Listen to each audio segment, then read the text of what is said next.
wute nga ak ñenn ñi nga xam ne dañoo falu ba pare fàttali leen fal.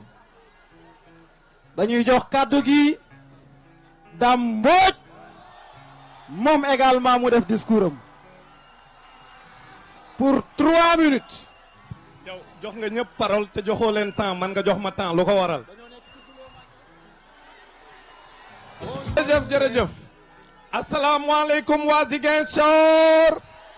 asalaamualeykum waa Oussouye. asalaamualeykum waa Bignona. tey ñëw naa ci région boo xam ne région bu ma miin la. xam ngeen ni ci sama carrière fii ci région de Ziguinchor a commencé par Oussouye fa laa def juróom-benni at au lycée Aline Sitoé Diatta d'Oussouye. ma formé plusieurs générations fii ci Casamance jaabante fu ne ci région Casamance xam jikkoy waa Casamance xam baax xam liggéey xam bëgg Sénégal ci waa Casamance loolu laa mën a seede fii tey ci Ziguinchor.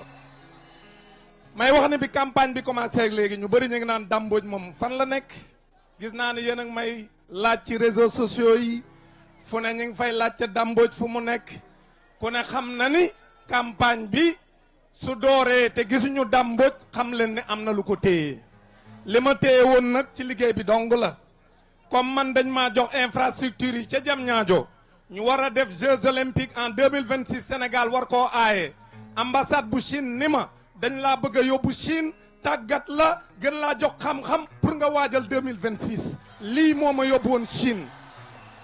kon nag ma leen di xamal ni tey kontaan naa fii ma ñëw ci Ziguinchor ndaxte Ziguinchor saa su ma fi ñëwee ñu teral ma ndaxte Ziguinchor sama kër la Ziguinchor fii laa am Ziguinchor fii laa liggéeyee ba yóbbu ma Ndakaaru kon Ziguinchor ca kaw ca kanam.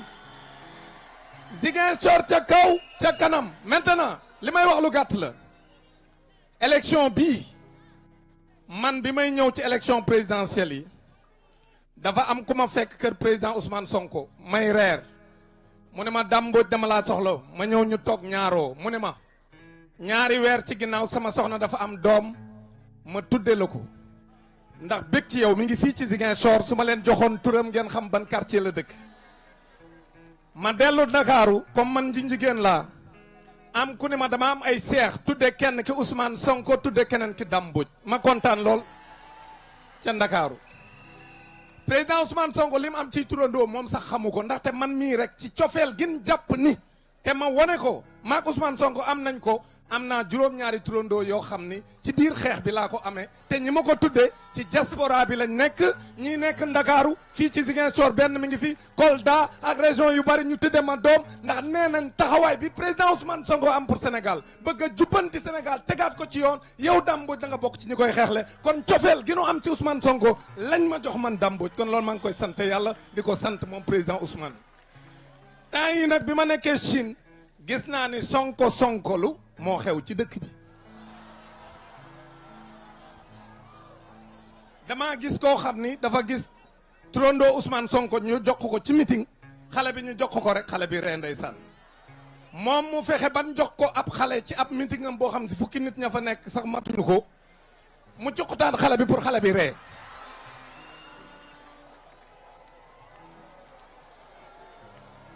mani nee naa tey bi may waxtaan ak sunu tête de liste à Dakar sunu tête de liste à Dakar Abbas Fall dañu waxtaan sànq téléphone ma ne ko Abbas yaag waa ji du mat li baaxoon mooy ngeen jël ku kenn xamul ci cellule Ndakaaru yu Pastef yi ñu dem ak moom ñu duma ko duma yu leer nañ yu kenn dul werante kon yaag moom du mat kon nag ñun dañoo bëgg a wax pour daaneel ni Sénégal am ngeen historique d'enterrer définitivement le système qui est là depuis 1960 te ñoom dajaloo nañ ndaxte ñu yàq Sénégal depuis 1960 64 ans le parti socialiste 40 ans le PDS 12 ans l'APR Benno Bokk Yaakaar 12 ans muy 64 ans ñoom ñëpp àndandoo nañ def yenn dànk pour yombalal ko Sénégalais yi ñu jël leen buub leen sànni leen ci àll ba teg fii ñoo xam ni dañuy ànd accompagner le président Bassirou Diomaye Diakhar Faye ak le premier ministre Ousmane Sonko ñu tegaat réew mi teg ko ci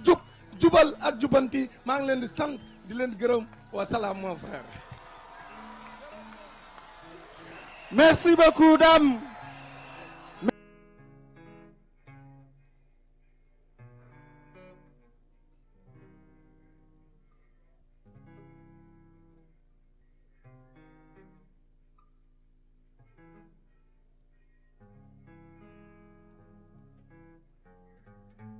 Kan mooy borom focus? Kan mooy borom focus? Kon ñu jox kàddu gi Maimouna Bousso.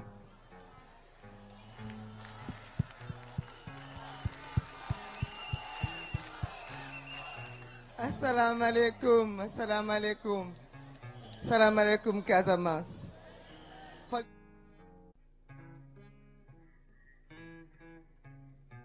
C'est vraiment de la joie.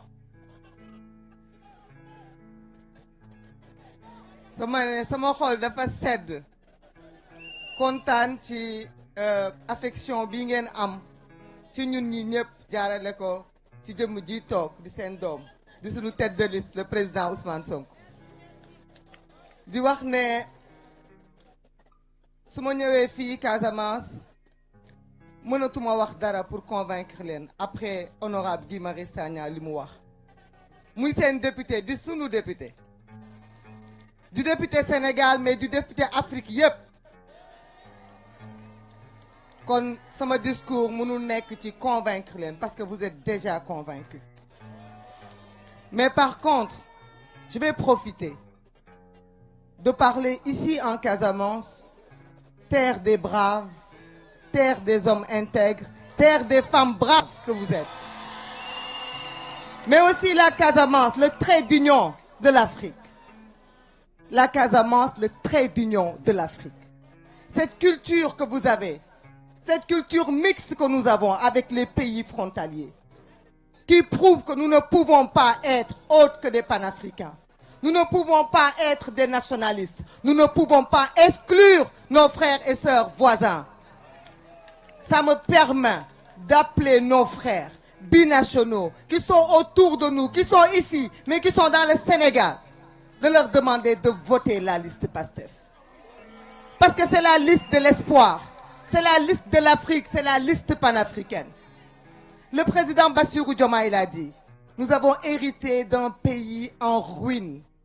Le premier ministre l'a dit, nous avons trouvé des casseroles, alors qu'il faut que nos frères et sœurs nous laissent le temps de rebâtir nos fondations. Il faut qu'ils nous laissent le temps de penser nos blessures, le temps de pleurer nos morts, parce que vous avez donné des morts. Vous avez versé votre sang. Mais une fois qu'on aura pensé nos blessures, pleuré nos morts, on rebâtira les fondations de cette Afrique dont nous rêvons tous, de cette Afrique unie. Il ne faut pas qu'on fasse peur à qui que ce soit en leur disant il ne faut pas voter ou bien que vous allez perdre vos voix dans des listes que vous pensez être des listes nationalistes. C'est peine perdue. Nous sommes les panafricains. Ce régime, ce premier ministre est le panafricain. Le PASTEF est le parti panafricain. Le régime de Bassirou Diomaye est le régime qui va réconcilier toute l'Afrique. C'est la seule voie d'issue, c'est la seule raison, c'est la seule justice. Il faut voter cette voie. Quelles que soient les ethnies, sachez qu'en votant cette liste, vous donnez des chances à l'Afrique de s'unir demain. Ne perdez pas vos voix en votant des gens qui veulent juste aller à l'Assemblée, mais qui n'ont aucune solution de réparer les plaies africaines béantes depuis l'indépendance que nous avons besoin d'unir. Je vais juste m'en arrêter là et vous dire merci. Merci.